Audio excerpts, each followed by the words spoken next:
할렐루야.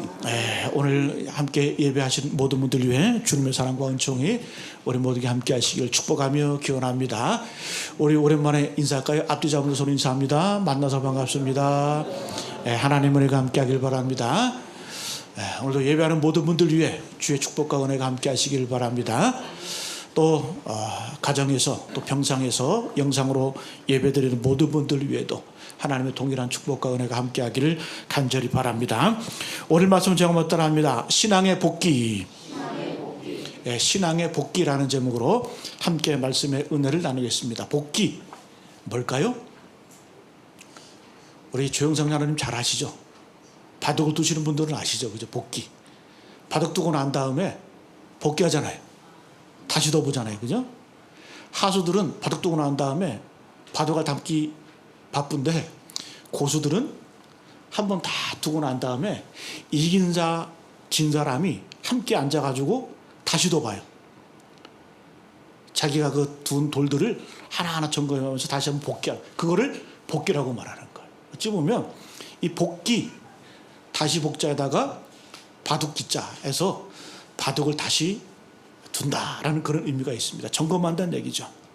그래서 이 복귀를 하는 이유가 뭐냐 하면 이긴 사람도 진 사람도 다 이 복귀를 통해서 다시 배우게 되는 거예요. 다시 기억하게 되는 거예요. 다시 되새김을 통해서 다시 한번 배우게 되는 겁니다. 우리 잘 아는 바둑 기사가 있죠. 이창호 구단. 그죠? 이창호 구단이 이런 얘기했어요. 참 의미 있는 얘기인데, 바둑에는 복귀라는 훌륭한 교사가 있다. 승리한 대국의 복귀는 이기는 습관을 만들어주고 패배한 대국의 복귀는 이기는 준비를 만들어준다. 기가 막히잖아요. 그 이창호 구단이 이런 말을 했어요. 바둑에는 이 복귀라는 훌륭한 교사가 있다. 그래서 우리가 하나하나 다시 한번 복귀하게 되면 내가 이겼을지라도 그 이긴 것을 복귀하게 되면 이기는 습관이 생긴다라는 거예요. 이기는 습관이 생긴다라는 거예요. 또 내가 져서 복귀한다 할지라도 그 복귀는 나에게 이기는 준비를 시켜주는 중요한 계기가 된다는 거예요. 여러분, 바둑에만 그럴까요?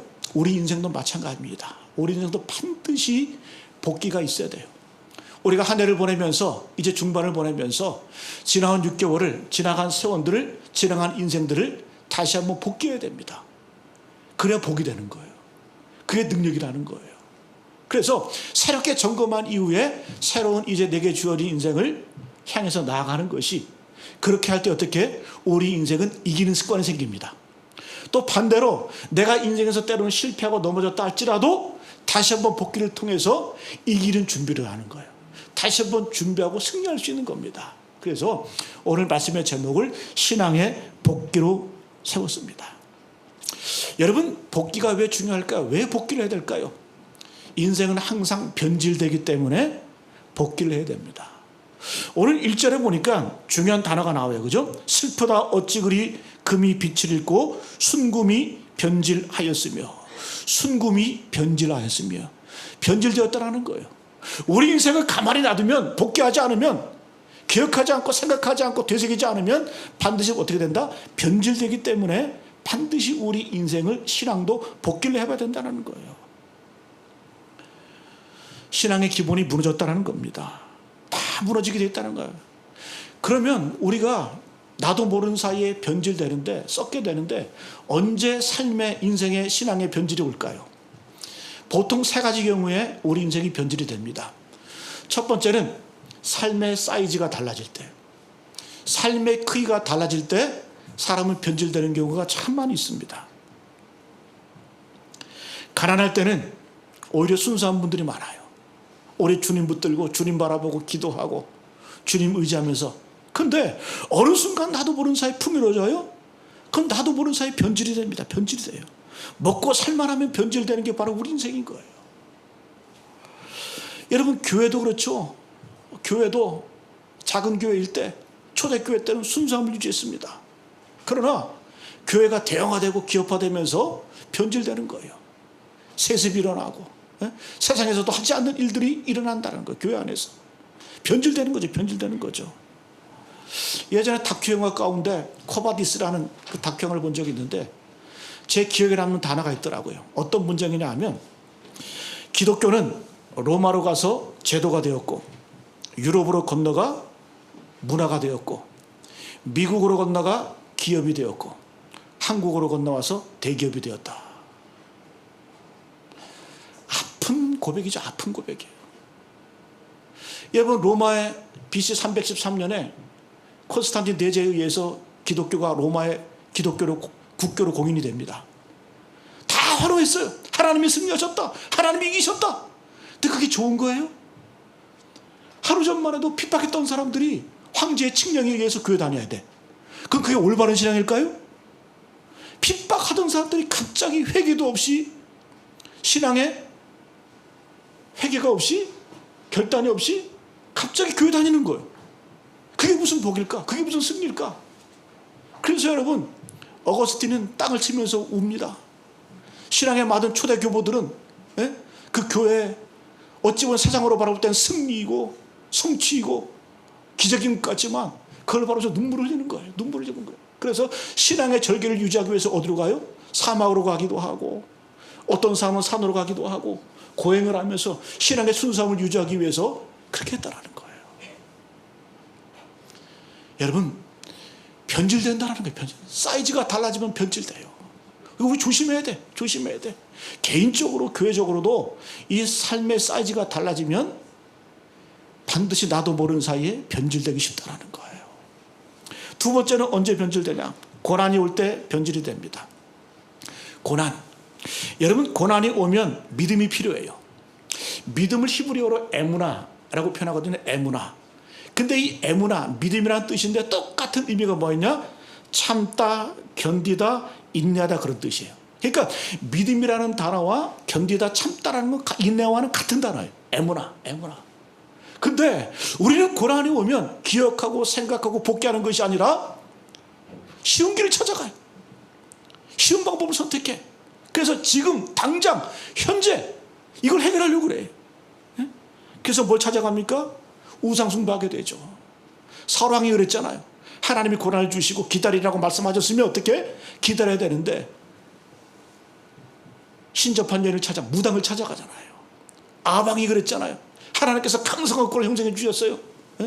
근데 이 아합이 우상숭배했잖아요. 왜일까요? 고난이 오고 어려움이 오면 참고 인내하면서 하나님 뜻이 무엇인지를 발견해야 되는데 당장 지금 쉬운 일을 찾아가는 거예요. 그래서 망가지는 거예요. 그래서 기독교가 점쟁이가 되는 거예요. 기독교 무당을 찾아가는 거예요. 목사도 여러분 무당이 될 수 있어요. 함부로 고난에 대해서 해석하려고 그러고 함부로 어떤 하나님 뜻에 대해서 해석하려고 하면 무당이 되는 거예요. 무당이 되는 거예요. 왜? 자꾸 쉬운 길을 찾아가려고 그러고 자꾸 이 고난을 우리가 이 고난은 테스트거든요. 하나님께서 고난을 통해서 고난이 왜 중요하냐면 여러분 고난을 당하게 되면 내 믿음이 진짜인지 아닌지 알 수가 있어요. 또 한 가지 내가 고난을 당해보면 내 친구가 진짜인지 아닌지를 알 수 있어요. 그래서 고난이 귀한 거예요. 테스트가 중요한 거예요. 그래서 하나님께서는 우리의 고난을 통해서 그 고난이 다가오면 참고 인내하고 견디는 걸 통해서 어떻게 해요? 내 믿음이 진짜를 다시 한번 점검하게 만드신다는 거예요. 근데 그런 과정을 생략해버리고 당장 쉬운 길, 당장 편한 길, 당장 좋은 길을 찾아간 것이 바로 우리 인간의 습성이라. 그래서 썩는다라는 거예요. 세 번째는 반대로 풍요로울 때 변질되기 쉽다라는 거예요. 여러분 축복이라는 것은 무게가 있습니다. 그런 말도 하잖아요. 왕의 간을 쓰는 자, 왕관을 쓰는 자, 그 무게를 견뎌라. 축복도 마찬가지예요. 내가 축복을 받는다고 해도 그 축복을 받을 만한 자격과 연륜과 경륜이 있을 때에 그 축복이 진짜 축복이 되는 거예요. 그래서 우리 조상들이 그런 얘기 하잖아요. 소년 등과를 세 가지를 인생에서 불행이라고 했잖아요. 소년 등과, 그 다음에 중년 상처, 노년 궁핍. 첫 번째 인생의 불행은 뭐라? 소년 등과. 어렸을 때 등과 급제해서 출세하는 것. 이거 안 좋다 그러는 거예요. 왜? 너무 어렸을 때 출세하고 세상에 어떤 그 남들이 평생 누릴 그러한 복과 은혜를 받는 사람은, 축복을 받는 사람은 썩게 됐기 때문에, 왜? 그게 감당이 안 되거든. 그게 감당이 안 되거든. 여러분, 아이돌들, 우리 연예인들 아이들 한번 보세요. 왜 스스로 목숨을 던지고 왜 그렇게 감당이 안 되는 거예요. 예?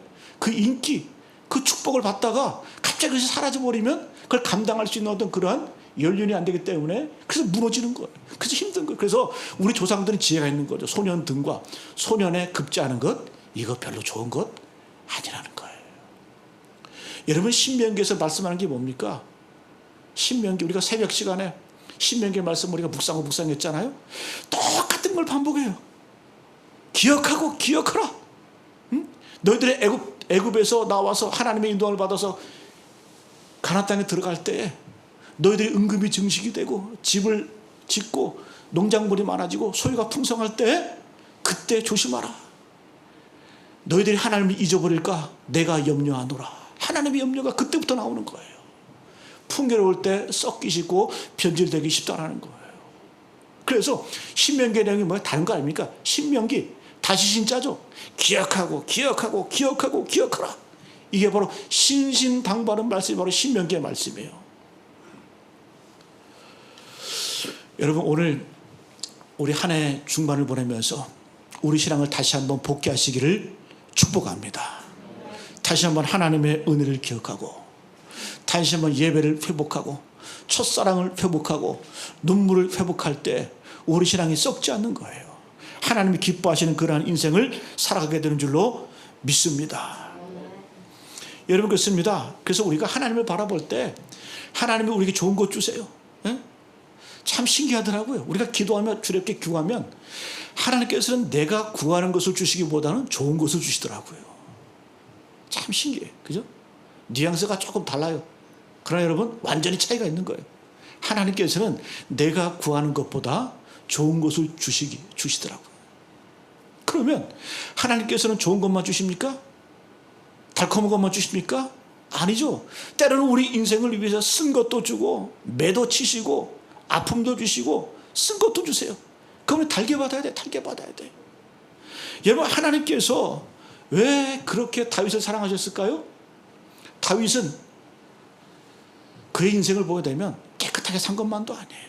살인했잖아요. 간음했잖아요. 교만했잖아요. 인구조사하다가 하나님께 징벌받잖아요. 그 인생의 말년에도 교만했어가지고, 예? 그가 인구조사를 했다가 하나님께 자기 자랑하다가 하나님께 징벌을 받잖아요. 하나님께서 객관식으로 너 어떻게 망할래? 세 가지를 제시해 주잖아요.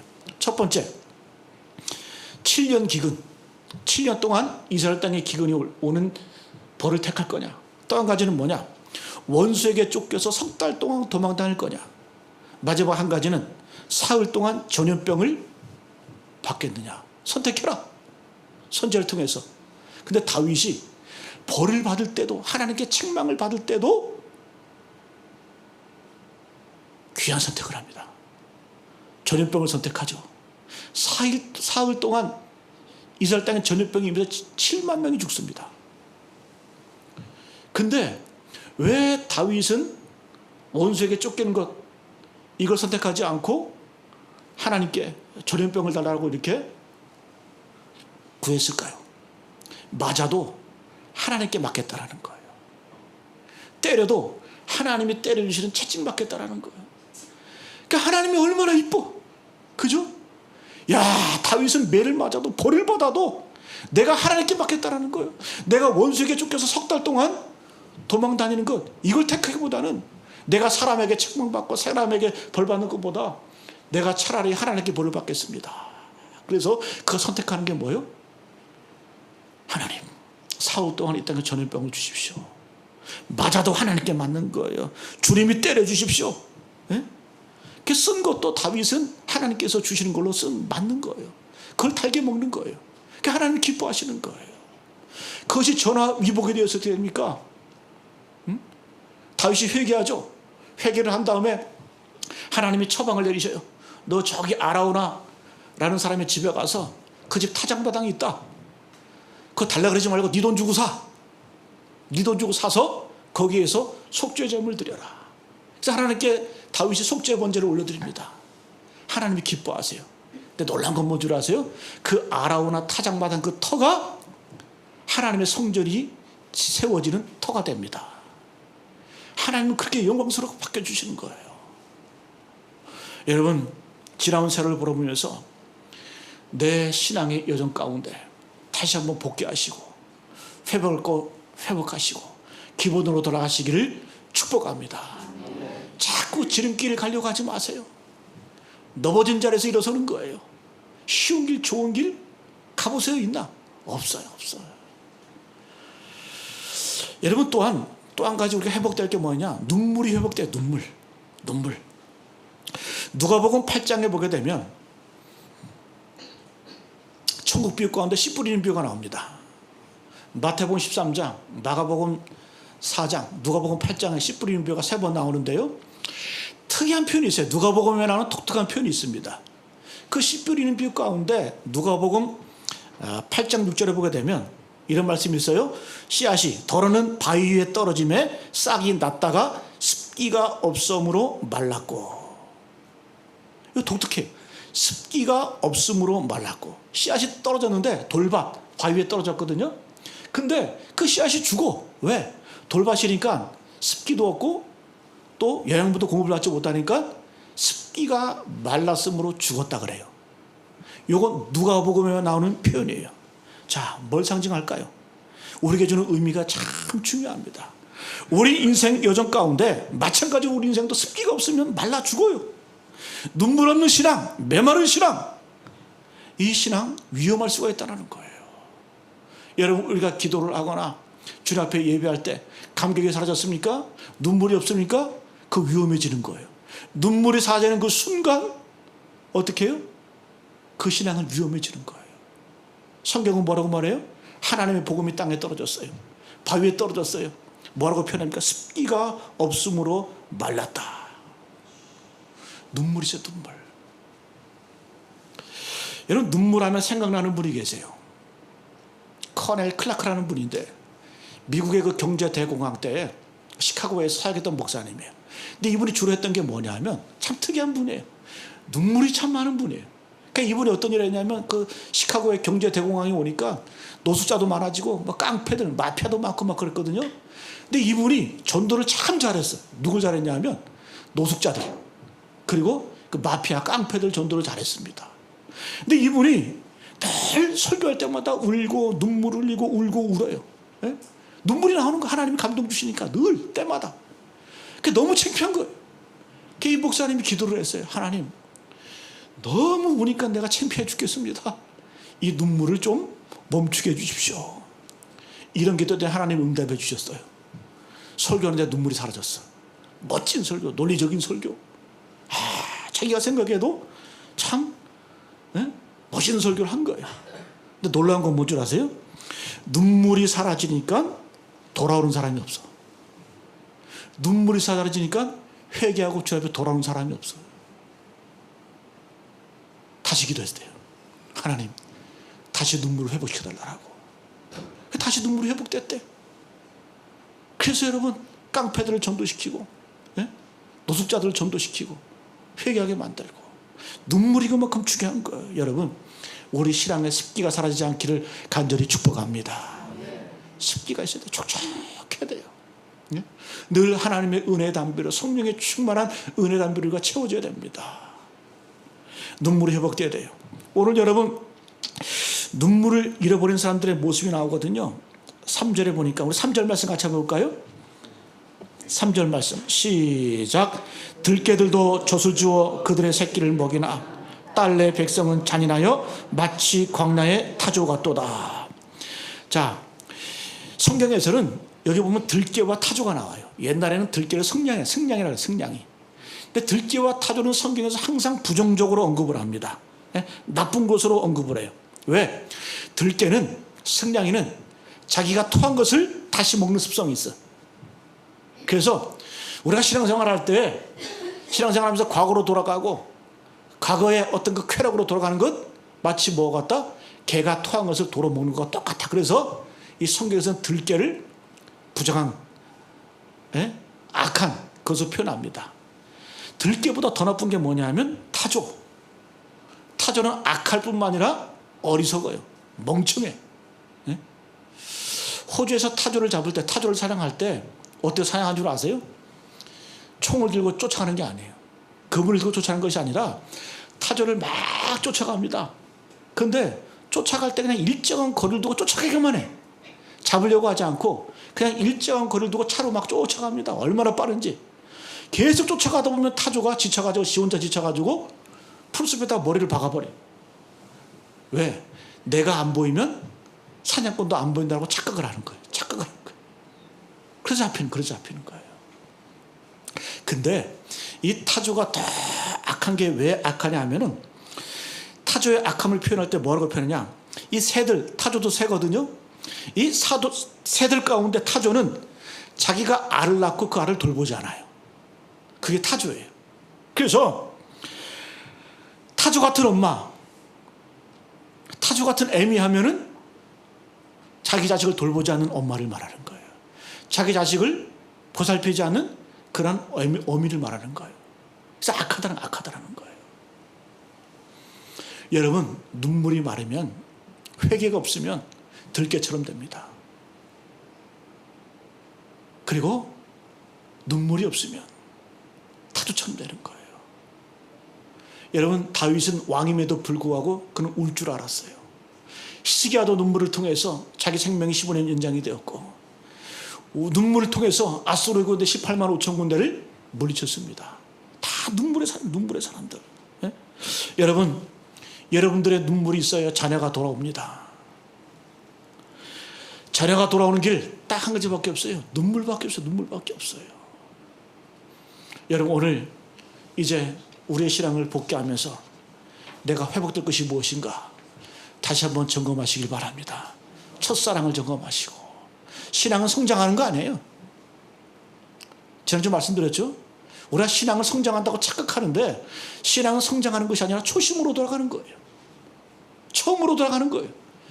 이게 신앙이 신앙. 그 다음에 눈물이 회복이 돼야 된다는 거예요. 이것이 회복되지 않으면 10절에 비참한 일들이 벌어집니다. 10절 같이 한번 볼까요? 시작. 딸 내 백성이 멸망할 때에 자비로운 부녀들이 자기들의 손으로 자기들의 자녀들을 삶아 먹었도다. 이렇게 된다는 거예요. 오늘 여러분 에레미야 애가서를 읽을 때 우울했죠? 이게 기본으로 돌아가지 않고 하나님을 저버리고 첫사랑을 회복하지 않고 눈물을 잃어버린 이스라엘 백성들을 향한 경고이고 저주이고 망할 때의 특징이라는 거예요. 그 자비로웠던 부녀들이 얼마나 최악의 상황, 자기 사내들을 오늘은 니에 내일은 내에 돌아가면서 삶아먹는 거예요. 실제로 그래서 역사 가운데 보게 되면 바벨론 군대가 포위했을 때 먹을 것이 없으니까 사마리아 성도 그랬고 예루살렘 성도 그랬고 자식을 삶아먹는 그런 일들이 이루어졌다는 거예요. 왜 망했다? 변질되었기 때문에. 망한 이유는 예레미야는 한 가지를 표현합니다. 본질로 돌아가지 않고 기본으로 돌아가지 않고 회복되지 않으면 너희가 신앙을 복귀하지 않으면 이렇게 될 수 있다는 거예요. 두 번째 한번 따라합니다. 힘의 기본은 하나님께 있다. 그 다음에 우리가 생각할 것은 이 세상의 모든 힘과 능력과 파워는 누구에게 있다? 하나님께 있다는 거. 하나님께 있다는 거예요. 그래서 우리는 하나님의 도움을 구하고 하나님을 바라볼 때 우리의 삶이 회복되고 능력이 있다는 겁니다.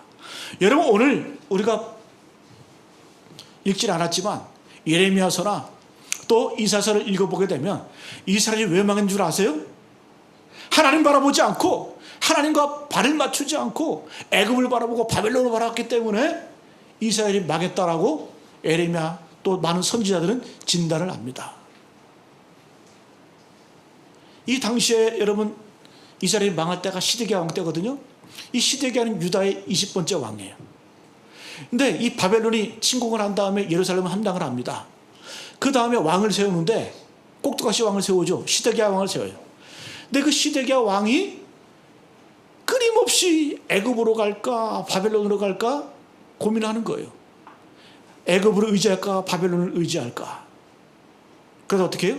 애굽으로 갑니다. 그때 바벨론 느부갓네살 왕이 열이 받아가지고 3차 침공, 3차 다시 한번 이스라엘을 침공을 합니다. 유다를 침공합니다. 그래가지고 이 시드기야를 사로잡아가지고 그 눈을 빼버려요. 눈을 빼고 바벨론으로 끌고 가버립니다. 참 비참하죠. 눈을 빼서 바벨론으로 끌려가요. 여러분, 우리도 마찬가지라는 거예요. 여러분, 우리는 지금 누구를 의지하고 계십니까? 이사야 31장 1절에 보게 되면 이 당시의 얘기입니다. 도움을 구하러 애굽으로 내려가는 자들은 화 있을진저 그들은 말을 의지하며 병거의 많음과 마병의 심히 강함을 의지하고 이스라엘의 거룩하신 이를 앙망하지 아니하며 여호와를 구하지 아니하나니. 왜 망했다라는 거예요? 이스라엘이 애굽을 바라보고 바벨론을 바라보고 강대국을 바라보면서 하나님의 도움을 구하지 않았기 때문에 망했다라는 거예요. 이게 여러분 이사야 선지자의 진단이에요. 여러분, 오늘날 한국의 위기 상황이죠. 우리나라가 왜 이렇게 번성을 하고 경제대국이 되었습니까? 우리 장로님 아까 기도하신 것처럼 온 나라가 폐허가 됐을 때 해방되었더니 아무것도 없어요. 그때 우리 민족도 우리 조상들은 누구를 의지했습니까? 하나님을 의지했어요. 하나님을 바라봤어요. 기도했어요. 눈물을 뿌리면서 기도했어요. 신비하죠? 신기하죠? 우리의 노력, 우리의 힘으로 된 것이 아니라 하나님께서 이 민족을 축복하셔서 지금까지 우리의 도움이 되셔서 지금의 번성을 누리게 된 줄로 믿습니다. 지금 여러분 정치권에서 경제권에서 따지는 게 뭐예요? 미국을 따라갈 것이냐, 중국을 따라갈 것이냐. 지금 미국이 전 세계를 동원해서 중국을 압박을 하죠. 경제적으로 고립시키고 있죠. 그럼 미국은 믿을만 합니까? 미국이 유럽을 동원하고 아시아를 동원해서 중국을 압박을 합니다. 그러면 함께 잘 살고 함께 잘 나가야 되는데 유럽 증시, 한국의 증시는 쇠퇴하고 미국만 호황이에요. 그럼 미국을 의지할 만해요? 중국 가깝다고 의지할 만합니까? 여러분, 세상을 의지하고 나라를 의지하고 강대국을 바라볼 때 왜 그렇게 어리석은 줄 모르겠어요. 왜 여러분 신앙보다 사상이 없습니까? 왜 교회 안에서 좌파 우파하면서 갈라집니까? 성경은 뭐라고 하니까 어리석다라는 거예요. 너희들이 바라볼 것은 애굽이 아니고 바벨론이 아니고 하나님의 도움을 구하라. 하나님을 바라봐라.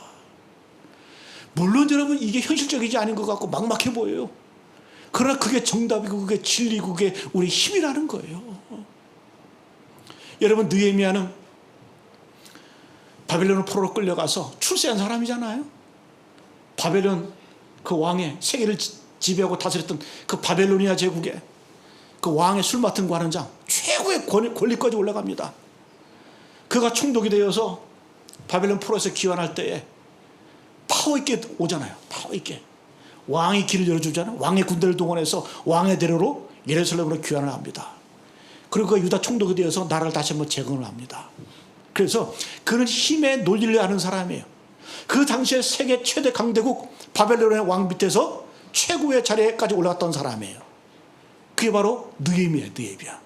근데 그 느헤미야가 마지막에 외치는 게 뭡니까? 느헤미야 3장 10절 말씀에 여호와로 인하여 기뻐하는 것이 너희의 힘이니라. 할렐루야. 바벨론이 아니다. 애굽이 아니다. 아시리아 제국이 아니다. 여호와로 인하여 기뻐하는 것이 너희의 힘이다. 하나님을 바라보고 하나님을 의지하고 힘이 뭔지를 아는 그 느헤미야도 마지막에 뭐라고 선포하는 거예요? 여호와로 인하여 기뻐하는 것이 너희의 힘이니라. 힘이니라. 여러분, 오늘 이 콧김이라는 단어가 나와요. 그죠? 호흡이라는 단어가 나와요. 루아흐. 루아흐라고 하는 것은 성령님을 상징할 때도 루아흐라고 말합니다. 이 말은 뭐냐면 하나님과 호흡을 맞추라는 거예요. 하나님과 같이 숨을 쉬라는 거예요. 여러분, 안식일의 의미가 뭐가? 안식, 편안한 안자에다가 숨쉴 식자예요. 안식일, 주일은 어떤 날이에요? 하나님과 호흡을 맞춘 날이에요. 하나님과 리듬을 맞춘 날이에요. 하나님의 호흡에 우리의 삶을 조율하는 거예요. 이게 안식일의 의미예요. 안식일은 쉬고 먹고 즐기고 뛰어놀고 내 마음대로 사는 것이 아니라 이 세상을 살아가면서 흐트러졌던 내 삶의 리듬을 다시 한번 하나님의 리듬으로 바꾸고 내 삶의 숨가쁜 호흡들을 점검하면서 하나님의 호흡과 맞추는 것, 맞춰가는 것, 이게 바로 안식일의 의미이고 주일의 의미라는 거예요. 이럴 때 그것이 진정한 복이 되는 줄로 믿습니다. 여러분, 우리가 오늘 에레미야 애가의 말씀은 쓴 말씀이거든요. 써요. 망한 거 얘기하는 거예요. 망한 거. 예? 목사도 이런 말씀 증거하고 싶지 않아요. 옛날에 우리 약 먹을 때 쓴 약 있으면 거기에다가 뭘 입혀요? 설탕을 입히잖아요. 그 당위정이나 당위정. 예? 근데 그것도 좋은 게 아니에요. 좋은 게 아니에요. 목사가 여러분 맨날 평안하다, 평안하다, 잘 된다, 잘 된다. 네? 저도 그러고 싶은데 직무유기, 직무유기. 예? 성도들 망하게 하는 거 망하게 하는 거예요. 우리가 쓴 말씀도 우리가 달게 받을 줄 알아야 돼요. 예? 그래서 하나님의 말씀을 들을 때 늘 아파야 돼. 예? 주일날 이 자리에 와서 우리가 힘을 얻고 용기도 얻지만 하나님의 말씀을 들으면 찔림 받아야 돼요. 아파야 돼. 예? 그게 우리의 복이 되고 우리에게 생명이 되는 줄로 믿습니다. 여러분, 우상숭배가 뭔 줄 아세요? 자꾸 하나님을 달래려고 해. 이스라엘이 망할 때 그랬거든요. 하나님을 달래려고 했어요. 하나님이 진노하실까 봐 달래는 거. 무당이 하는 게 뭐예요? 신을 달래잖아요. 점쟁이들이 하는 게 뭐예요? 무당이 왜 푸닥거리 합니까? 귀신을 달래기 위해서 푸닥거리 하잖아요. 우리가 왜 존재해요? 목사가 왜 존재해요? 여러분들이 왜 신앙생활 합니까? 하나님 달래서 내 두려움 피하고 내 욕심 채우고, 그럼 반드시 그것이 우상숭배로 연결된다는 거예요. 썩는 거예요. 썩는 거예요. 여러분, 귀신을 섬기듯 우상숭배하지 마세요. 자칫 잘못하면 잠깐 눈박 깜짝할 사이에 내가 그렇게 변질될 수 있다는 거예요. 썩는다라는 거예요. 여러분, 이사야 1장 3절 말씀에 이사야가 외쳤던 게 뭐예요? 소는 그 임자를 알고 나귀는 그 주인의 구유를 알걸마는 이스라엘은 알지 못하고 내 백성은 깨닫지 못한다. 이사야 때가 강성한 나라였거든요. 그때만 해도. 근데 소는 그 임자, 그 주인을 안다. 나귀는 그 주인의 구유를 안다. 그러나 내 백성 이스라엘은 깨닫지 못하고, 예? 그 주인을 하나님을 알지 못한다. 망각했다.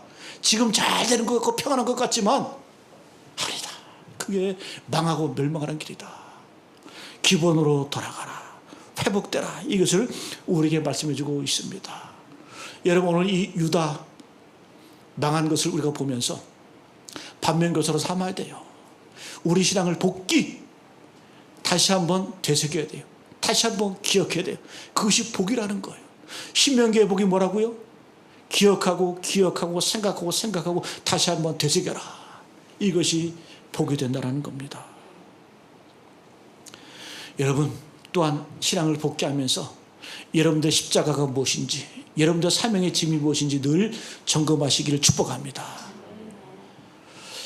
신앙생활하면서 때로는 사명의 짐이 무거워요. 신앙생활의 짐이 무거워요. 십자가 지는 것이 무거워요. 그게 큰 적든지 간에. 그러나 그 십자가가 나를 살리는 거예요. 그 짐이 나를 살리는 거예요. 아프리카 속담 가운데 이런 속담이 있다고 그랬죠? 강을 건너갈 때 무거운 돌을 안고 가라. 왜? 지금같이는 막 비가 오고 막 하면, 저도 생각나요. 우리 어렸을 때 초등학교 때 강 건너 사는 애들이 학교 올 때 장마철 이럴 땐 비가 많이 오잖아요. 그죠? 그러니까 지금 볼 때는 또랑인데 예전에 어렸을 때 보면 그것이 참 무섭고 그랬어요. 근데 우리 친구들 냇가 건너오는 거 보면, 예? 가방, 예? 또 돌 이런 거 무겁게 짚고 건너왔거든요. 똑같이 그렇게 살았어. 예? 그러면 휩쓸려 가지 않아요. 금리 휩쓸려 가지 않는 거예요. 여러분, 우리 인생의 짐이 무겁고 사명의 짐이 무겁고 십자가의 짐이 무겁잖아요. 물론 저야 무거운 거지만, 예? 이것이 나를 살리는 거예요. 무거워도 나를 살리는 겁니다. 달개지시기를 축복합니다. 오늘 말씀 마치겠습니다. 오늘 말씀의 제목은 신앙의 복귀, 되돌아보라는 거예요. 다시 점검을 하는 거예요. 하나의 중반을 보내면서 또 우리 인생의 삶을 보내면서 기억하고 되새기는 게 참 중요합니다. 그래서 우리의 첫사랑을 회복하고 초심으로 돌아가고 우리의 눈물을 회복하고 내게 주어진 하나님의 사명이 무엇인지 짐이 무엇인지 다시 한번 점검하고 넓은 길로 가지 마세요. 넓은 길은 쉬운 길이에요. 세상 사람들이 그래서 다 가는 길이에요. 우리는 좁은 길을 택해야 됩니다. 불편한 길을 택해야 됩니다. 그것이 사명이기 때문에 내 마음이 맞지 않는다 그래도 내 마음에 내 속에는 맞지 않는다 할지라도 그 길을 가는 것이 복이고 축복이고 능력인 줄로 믿습니다.